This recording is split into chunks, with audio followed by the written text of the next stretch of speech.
નમસ્કાર. Senior citizen મંડળ જૂનાગઢ આપ સર્વનું હાર્દિક સ્વાગત કરે છે. મિત્રો, આજના સાંપ્રત સમયની વાત રજૂ કરતું એકાંકી નાટક એટલે પાકીટ. નાટ્ય લેખક અને દિગ્દર્શક રમેશ મહેતા. તો ચાલો માણીએ આજનું નાટક પાકી.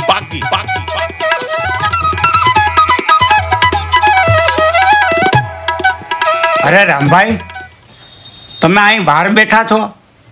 હું તો તમને અંદર ગોતતો હતો. જમવાનો બેલ પડી ગયો છે, ચાલો જમી લ્યો. ના, મારે નથી જમવું. ભૂખ નથી ભાઈ, ભૂખ નથી. અરે હોય મારા ભાઈ, તમે સાંજે પણ નથી જમ્યા. ચાલો સાથે જમીએ. તમે પાકીટની ચિંતા છોડો, મળી જશે ભાઈ, મળી જશે. ભાઈ, એ પાકીટ મારો પ્રાણ છે, અને એ જ્યાં સુધી નહીં જડે ને ત્યાં સુધી મને ચેન નહીં પડે ભાઈ, મને ચેન નહીં પડે. અરે હોય, તમને મૂડમાં લાવવા તમારું મનગમતું ગીત વગાડું. ઊભા રહો, ટેપ રેકોર્ડ લઈ આવું.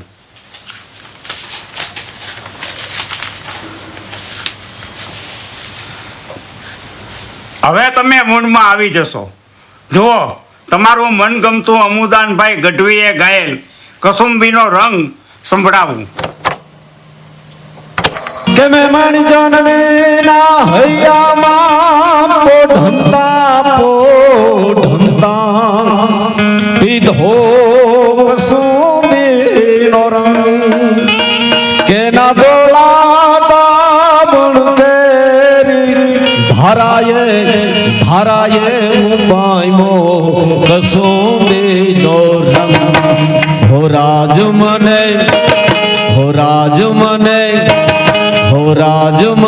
લાગ્યો કસુંબીનો રંગ. હો રાજ તે દીધો કસુંબીનો રંગ. હો રાજ તે દીવાયો કસુંબીનો રંગ. હો રાજ તે દીધો કસુંબીનો રંગ.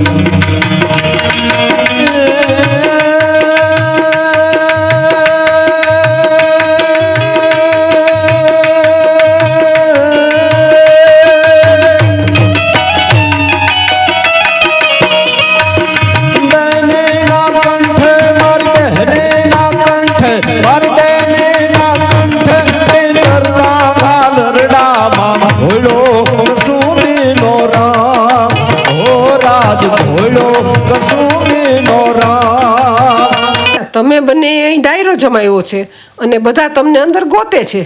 ચાલો જમી લો. રામભાઈ, તમારા પાકીટનું શું થયું? ચડ્યું?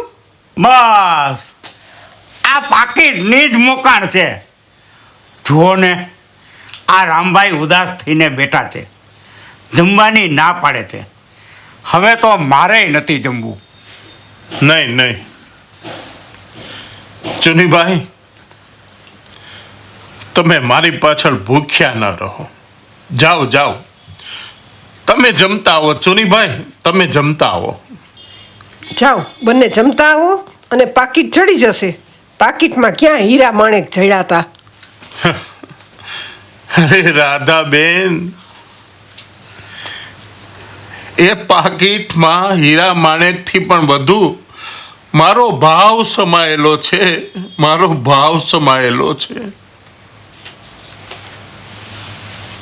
અરે ભાઈઓ, આટલામાં વૃદ્ધાશ્રમ ક્યાં આવ્યું? તમે કોણ? હું અમદાવાદ દૂરદર્શનમાંથી આવું છું. વૃદ્ધાશ્રમ ઉપર એક સ્ટોરી બનાવવાની છે. મારું નામ મિસ્ટર દારૂવાલા રિપોર્ટર, અને આ મારા કેમેરામેન મિસ્ટર જોન. હે, તમને ગુજરાતી વાંચતા આવડે છે? અરે કેમ નહીં, ગુજરાતી, અંગ્રેજી, હિન્દી, કુલ 7 ભાષાનો હું જાણકાર છું. અરે ભાઈ, આ જ વૃદ્ધાશ્રમ છે. જો આ બોર્ડ વાંચો. વિસામો વૃદ્ધાશ્રમ ગુજરાતીમાં જ લખ્યું છે, વાંચો. ઓહ, આ તરફ તો મારું ધ્યાન જ ન ગયું હો. તમે લોકો હા, અમે આ વૃદ્ધાશ્રમમાં રહીએ છીએ અને આ જરાક હવા ફેર કરવા બહાર બેઠા છીએ ભાઈ. Good, very good. ચોખ્ખી હવા લેવી જ જોઈએ. તમને મળીને ખૂબ જ આનંદ થયો. તો ચાલો મારી સ્ટોરીની શરૂઆત આપનાથી જ કરું. આપને કશો વાંધો તો નથી ને? અમને શું વાંધો હોય? બરાબર ને રાધાબેન? ભાઈ દારૂવાલા, આ રાધાબેનથી શરૂઆત કરો. લ્યો, શરૂઆત કરો. Okay okay. ચાલો મિસ્ટર જોન, કેમેરો તૈયાર કરો.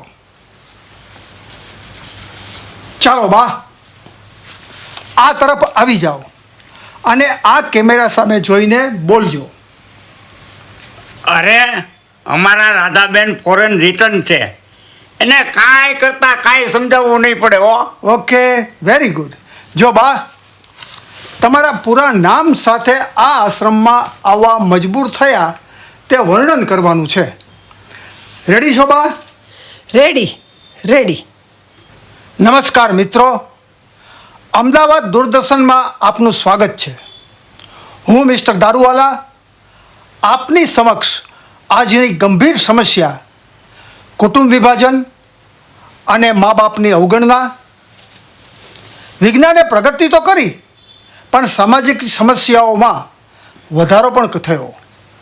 આજે હું જૂનાગઢમાં વિસામો વૃદ્ધાશ્રમમાં રહેતા વડીલોને રૂબરૂ મળી અને એમની વેદનાને વાચા આપવાનો પ્રયત્ન કરું છું. તો ચાલો મળીએ આ વૃદ્ધાશ્રમમાં રહેતા રાધામાને. બા, તમારા પૂરા નામથી શરૂઆત કરો. મારું નામ રાધાબેન ચુનીલાલ પંડ્યા. મારું ગામ ચરોતર. મારો દીકરો અને તેના પત્ની અમેરિકામાં રહેતા હતા અને મારા ઘરવાળા અને હું ચરોતરમાં રહેતા. મારા ઘરવાળા કેમિકલની ફેક્ટરીમાં કામ કરતા, પણ ભાઈ મારા નસીબ મોરા. એને કેન્સર થતાં તે કેન્સરમાં ગુજરી ગયા. હું એકલી થઈ ગઈ ભાઈ, હું એકલી થઈ ગઈ. મેં મારા દીકરાને કીધું, ભાઈ મને અમેરિકા લઈ જા, મને અમેરિકા લઈ જા. પણ તે કહે, કાગળિયા થતા વાર લાગે, હું તમને પૈસા મોકલીશ, પૈસા. 3 મહિના પૈસા આવ્યા ભાઈ, પછી બંધ થઈ ગયા. ઘર ચલાવવા હું પારકા કામ કરવા લાગી. કચરા પોતા કરું, બધાના કામ કરું. છોકરાના ફોન, ટપાલ બધું બંધ થઈ ગયું.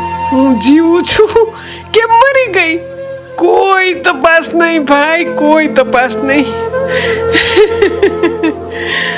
મારા ઘરવાળાના મરણ પછી 3 વર્ષે એ ઘેર આવ્યો.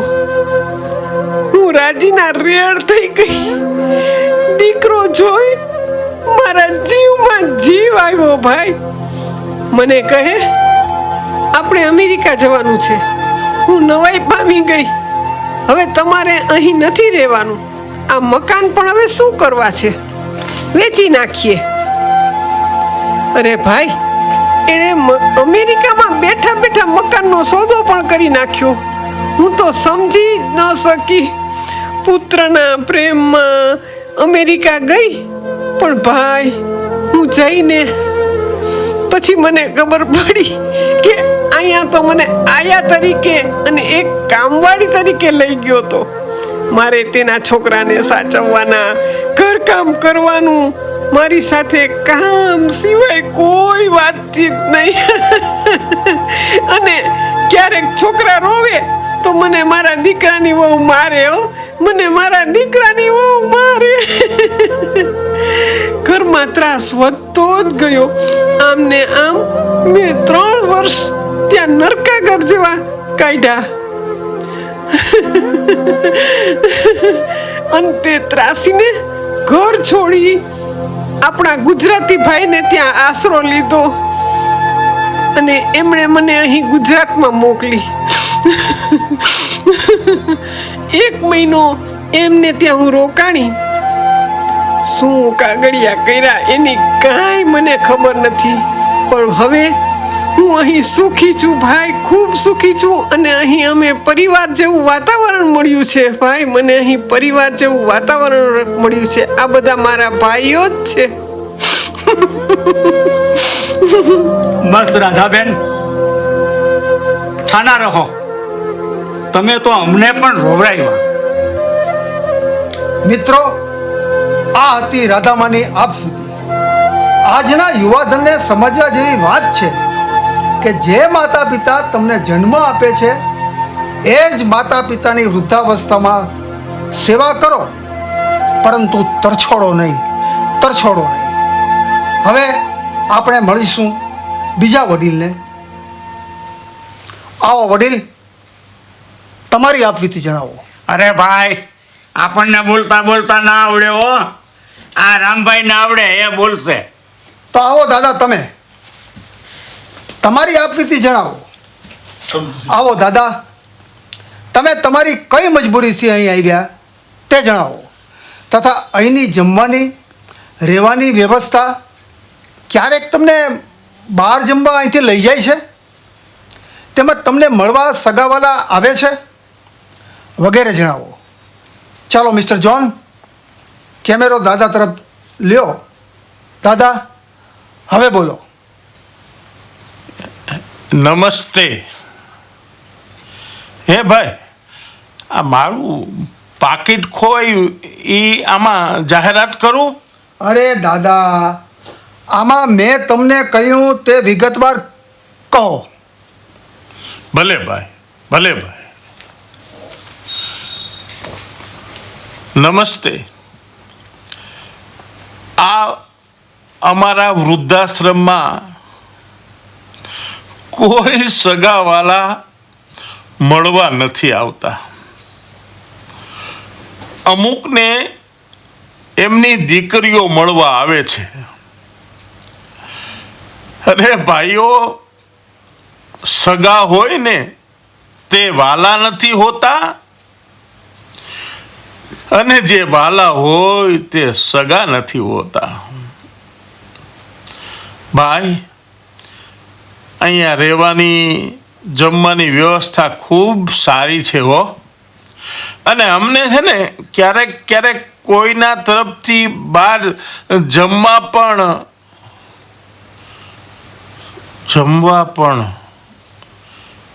હા બહાર જમવા પણ એ ચુનીભાઈ, એ આપણે બહાર જમવા ગયા હતા, હા, ત્યારે એ હોટલમાં મારું પાકીટ તો નહીં પડી ગયું હોય ને ચુનીભાઈ? આપણે બહાર ગયા હતા ત્યારે મારું પાકીટ. અરે દાદા, આ ચાલુ ઇન્ટરવ્યુમાં તમે વચ્ચે બીજું ન બોલો. એ ભાઈ, હવે ઇન્ટરવ્યુ બંધ હો. અંદર અમારા જેવા ઘણા છે. એનું લ્યો હો ભાઈ, એનું લ્યો. ભલે કાકા, ભલે. તમારો આભાર. ચલો મિસ્ટર જોન, અંદરના ભાગમાં જઈએ. વાહ રામભાઈ વાહ, તમને હોટલનું ખરું યાદ આવ્યું હો. અરે હવે બધા ભગવાનને પ્રાર્થના કરો કે મારું પાકીટ હોટલમાંથી મળી જાય હો, મારું પાકીટ મળી જાય. મને શંકા છે કે સ્વાતિ હોટલમાં જમવા ગયા એને જાજાદી નથી થયા હો. અને મળી જશે રામભાઈ, મળી જશે. અરે ભાઈ, જેવું કાળિયા ઠાકરે ધાર્યું હશે ને એ થશે. પણ તપાસ કરવામાં શું વાંધો છે? હે ચુનીભાઈ, હા, તમે મારી સાથે આવશો ને? હા. મારી સાથે આવશો ને? અરે કેવી વાત કરો છો, આવવાનું તો હોય જ ને. ચાલો તમે તૈયાર થઈ જાઓ, હું ઓફિસમાંથી રજા લઈ આવું. પાછું છે ગામમાં જવાનું છે. ભગવાન કરે ને તમારું લાખેણું પાકીટ મળી જાય. હાલો, હવે ગામમાં જવાની તૈયારી કરો. રિક્ષાના પૈસા તો છે ને કે આપું? અરે હોય જ ને, શું વાત કરો છો? હાલો હવે હાલો. હાલો હાલો હાલો હાલો હાલો.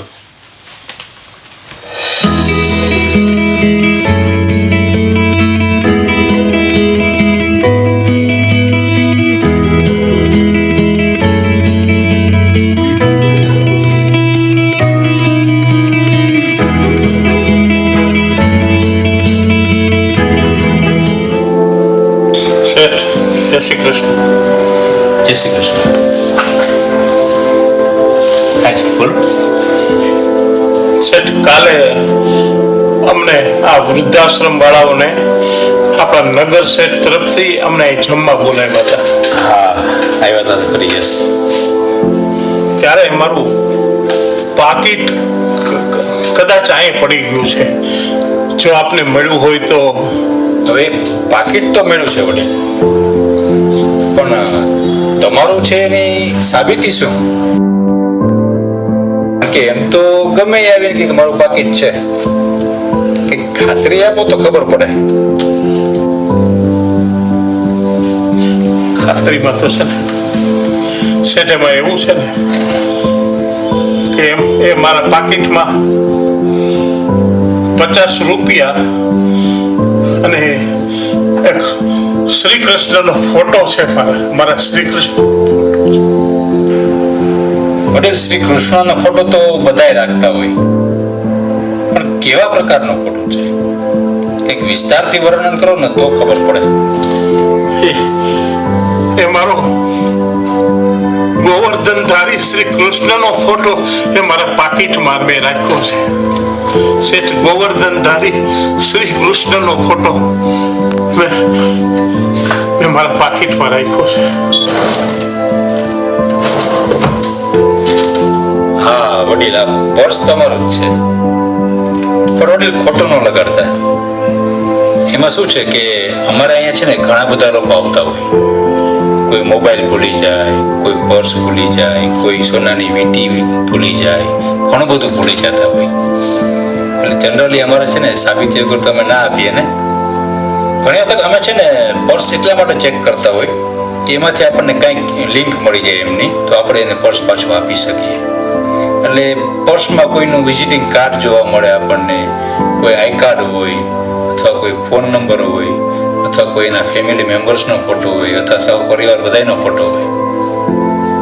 પણ વડીલ, તમારા પર્સમાં આમાં એટલું કંઈ જોવા ના મળ્યું, ખાલી એક શ્રી કૃષ્ણ ભગવાનનો ફોટો. આ થોડું અલગ લાગ્યું અમને. શેઠ, હાજી. હવે ખાતરી થઈ ગઈ હોય તો મારું પાકીટ આપો તો મહેરબાની. હા. તો આપો તો આપનો આભાર. હા હા હા વડીલ, આ પર્સ તમારું જ છે, લ્યો.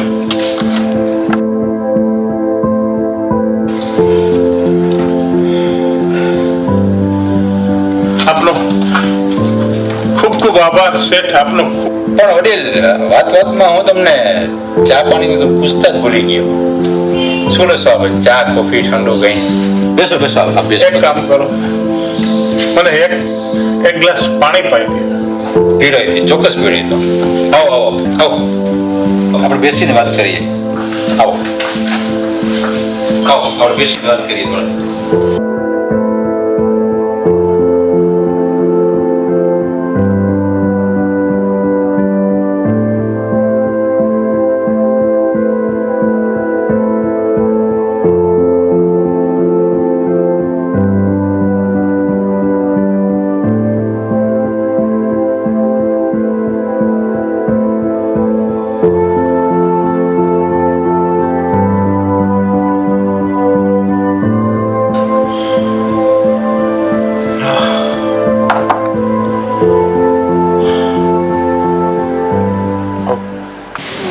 વડીલ, ખોટું ન લગાડતા તો એક પ્રશ્ન પૂછું.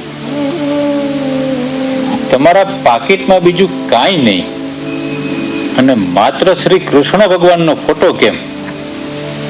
આ ન સમજાણું મને. શ્રી કૃષ્ણનો ફોટો. હું નાનો હતો અને સ્કૂલમાં ભણતો ને ત્યારે મારા પિતાશ્રીએ મને આ પર્સ આપેલું. આ પર્સમાં હું થોડાક પૈસા પણ રાખતો અને સ્કૂલે લઈ જતો. અને ત્યારે મારા માતા પિતાનો ફોટો પણ હું આમાં રાખતો, કારણ કે મને મારા માતા પિતા બહુ વાલા હતા, એને હું બહુ ચાહતો હતો. સ્કૂલમાંથી અભ્યાસ પૂરો કરીને હું કોલેજમાં આવ્યો. હું યુવાન થયો. મારી યુવાની ફાટી. લાલ ભમર આંખો, વાંકડીયા વાળ.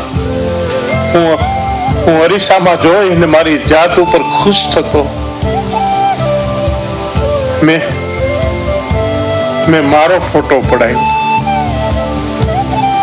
મારો ફોટો. અને આ પાકીટમાં મારા બાપુજીનો અને બાનો ફોટો કાઢી અને મેં મારો ફોટો રાખ્યો. એ જોઈને હું ખુશ થતો હતો. હું યુવાન થઈ ગયો હતો, ખુશ થતો. હા, જુવાનીમાં તો તમે સુંદર જ લાગતા હો ને. જુવાની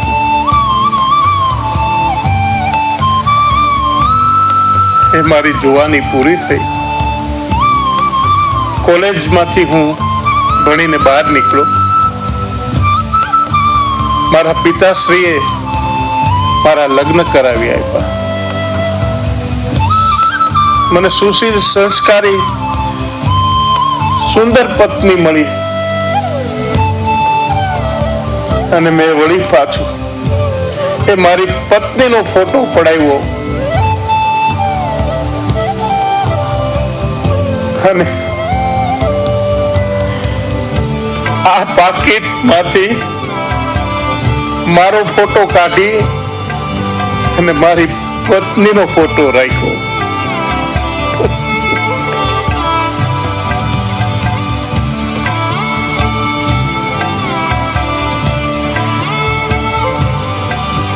અને પછી થોડા સમય પછી મારે ત્યાં એક પુત્રનો જન્મ થયો. અતિ સુંદર દેખાવડો, મારી જેમ જ અણીયાળી આંખો, કાળા ભમર વાંકડિયા વાળ.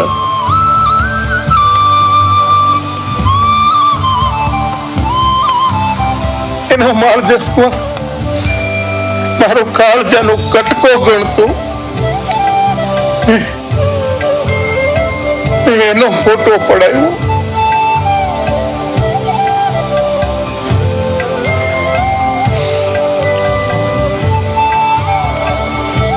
આ પાકીટમાં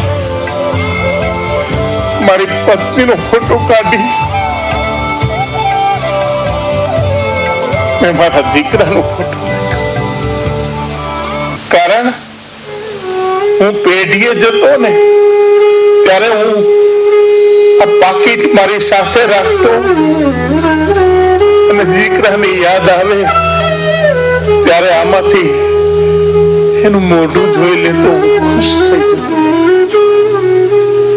ખુશ થઈ જતો.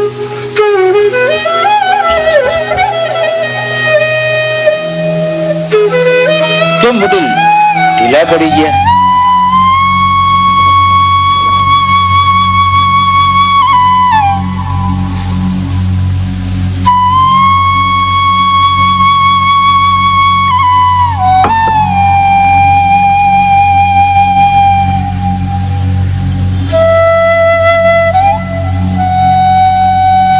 પ્રશ્ન કર્યો હતો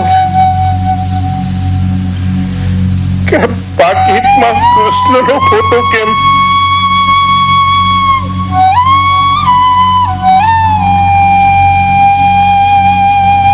મારા માતા પિતાનું અવસાન થયું.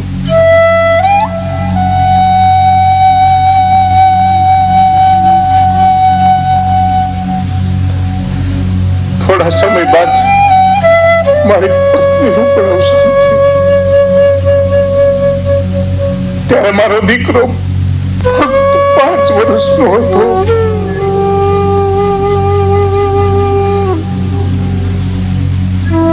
મેં દીકરાના સુખ માટે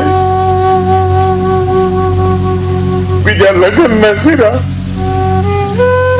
હું દીકરાની મા અને બાપ બંને બહેનોને છોકરાને મેં ઉછેરીને મોટો કર્યો.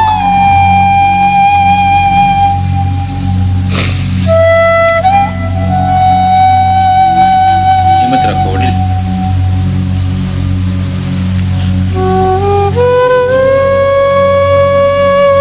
મેં મારા દીકરાને ભણાવ્યો, ગણાવ્યો.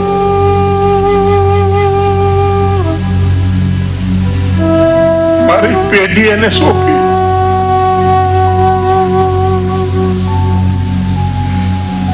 દીકરાના લગ્ન કરી દીધા. આજે દીકરાના ઘરે નાના બે બાળકો પણ છે. આજે એના પરિવાર સાથે બંગલામાં રહે છે.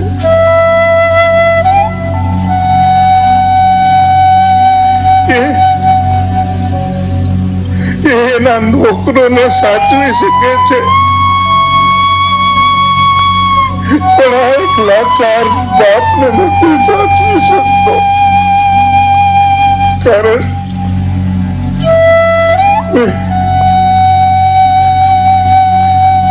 મેં મારો ધંધો, રોજગાર, મકાન બધું એના નામે કરી દીધું ને આજે મારે આશ્રમમાં રહેવાનો વારો આવ્યો છે.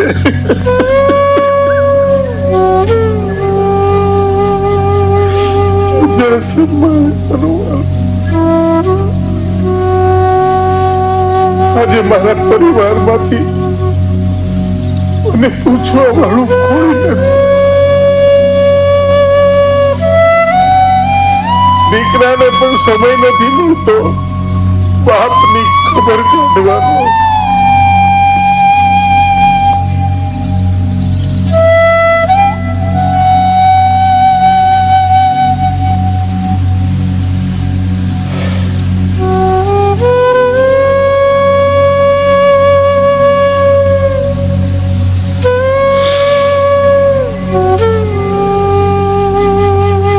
મને મોડું સમજાણું.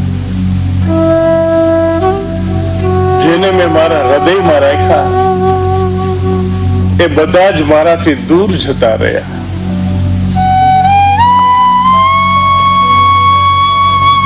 મને સમજણ આવી કે મારો ખરો સગો તો મારો શ્રી કૃષ્ણ છે.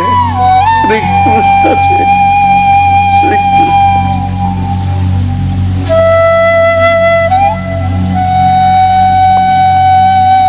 મારા પુત્રનો ફોટો કાઢી અને આ પાકીટમાં મેં ત્યારથી દીકરાનો ફોટો કાઢી અને મારા હૃદયમાં અને આ મારા પાકીટમાં મેં ગોવર્ધનધારી શ્રી કૃષ્ણનો ફોટો રાખ્યો. ગોવર્ધનધારી શ્રી કૃષ્ણનો ફોટો રાખ્યો. કૃષ્ણનો ફોટો રાખ્યો. પણ ભાઈ આજે મને એમ થાય છે કે આ વાત મેં પેલા સમજી લીધી હોત અને મારા કૃષ્ણને ચાહ્યા હોત, એના પાછળ હું વેરાગણ બની ગયો હોત તો કદાચ આ દશા મારી ન હોત. એ મારા કાળિયા ઠાકરના હાથ મારા માથા ઉપર હોત, મારા માથા ઉપર હોત. આમ હું જો પેલા એને ચાહ્યો હોત તો આટલું દુઃખી થઈ અને જીવન ન જીવવું પડત, અને નિશાસા ન નાખવા પડત ભાઈ, નિશાસા ન નાખવા પડત. ચાલો હું જાઉં. સારું વડીલ, આમે મારે જવામાં પણ મોડું થઈ ગયું છે. તમારું પર્સ સાચવજો. મને તમારી બધી વાત સમજાઈ ગઈ.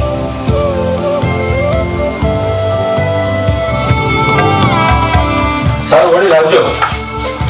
અને મારા લઈને કઈ પણ કામકાજ હોય ને તો વિના સંકોચે જણાવજો. હો ને? જય શ્રી કૃષ્ણ.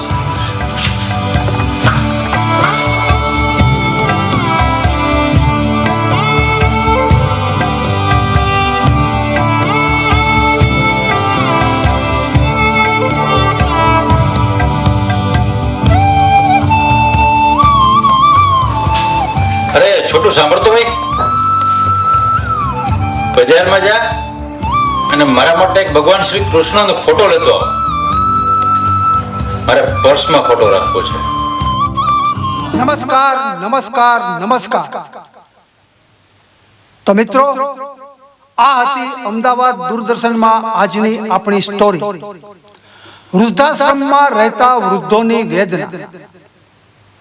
મિત્રો, આવા વૃદ્ધાશ્રમો હોવા જોઈએ, અને જો આવા વૃદ્ધાશ્રમો ન હોય તો આપણે જે વૃદ્ધોને મળ્યા તેમનું શું થાય? મને લાગે છે કે સંયુક્ત કુટુંબ વ્યવસ્થા વિખાણી જેથી આ સમસ્યાઓ આવી. આ બાબતે આપને શું લાગે છે? આ એક વિચાર માગી લે તેવો ગંભીર પ્રશ્ન છે. મિત્રો, આ વૃદ્ધાશ્રમમાં એક એવા પ્રતિભાશાળી વ્યક્તિને હું મળ્યો. તેમણે મને ઇન્ટરવ્યુ આપવાની ના પાડી, પરંતુ તેમની વ્યથાઓ મને જણાવી. આ વડીલ સુંદર સફેદ કફની, લેંગો, બંડીમાં સજ્જ હતા. આ વડીલથી હું ખૂબ જ પ્રભાવિત થયો. તેમણે જણાવ્યું, મારે 4 દીકરા છે. 2 મોટા દીકરા ક્લાસ 1 ઓફિસર છે. ત્રીજા નંબરનો દીકરો ક્લાસ 2 ઓફિસર છે, અને ચોથા નંબરના દીકરા પાસે 50 વીઘા જમીન છે. આ ચારેય દીકરા ખૂબ સુખી છે, અને હું પણ ક્લાસ 2 ઓફિસર હતો. મેં તેમને પૂછ્યું કે વડીલ, આપને 4 દીકરા હોવા છતાં આપ વૃદ્ધાશ્રમમાં કેમ? ત્યારે વૃદ્ધે મને જવાબ આપ્યો, દીકરા મારા છે પણ દીકરાની વહુ મારી નથી. વાહ જીવન વાહ. મિત્રો, આપને શું લાગે છે? આમાં કોનો વાંક ગણીશું? આ પણ એક વિચાર માગી લે તેવો ગંભીર પ્રશ્ન છે. તો ચાલો મિત્રો, હવે મળીશું નવા એપિસોડમાં કોઈ નવી જ વિષય સાથે. તો હું રિપોર્ટર દારૂવાલા અને મારા કેમેરામેન મિસ્ટર જોન ને રજા આપશો. નમસ્કાર. નમસ્કાર મિત્રો. આજની સળગતી સમસ્યા પાકીટના નામ સાથે આ નાટકના રૂપમાં આપની સમક્ષ આ રજૂ કરવાનો પ્રયત્ન કર્યો. આશા રાખીએ છીએ કે આ અમારો પ્રયત્ન આપને ગમ્યો હશે. તો ચાલો મળીએ આ નાટકના કિરદારોને. રામભાઈના પાત્રમાં રમેશભાઈ મહેતા, ચુનીલાલના પાત્રમાં હિમેનભાઈ ધોળકિયા, રાધાબેનના પાત્રમાં Chandrikaben Mehta, mister Daruwala press media reporter Dikshitbhai Bakshi, cameraman mister John Girishbhai Purohit, તેમજ હોટલ મેનેજર દીપકભાઈ દવે. મિત્રો, આ નાટકના પડદા પાછળના અમારા સહાયક મિત્રો કિશોરભાઈ મણિયાર, કાંતિભાઈ ડરાણિયા, ભાનુશંકરભાઈ જાની. તો મિત્રો, આ અમારા પાકીટ નાટકની પૂરી ટીમ જય હો, જય હો, જય હો.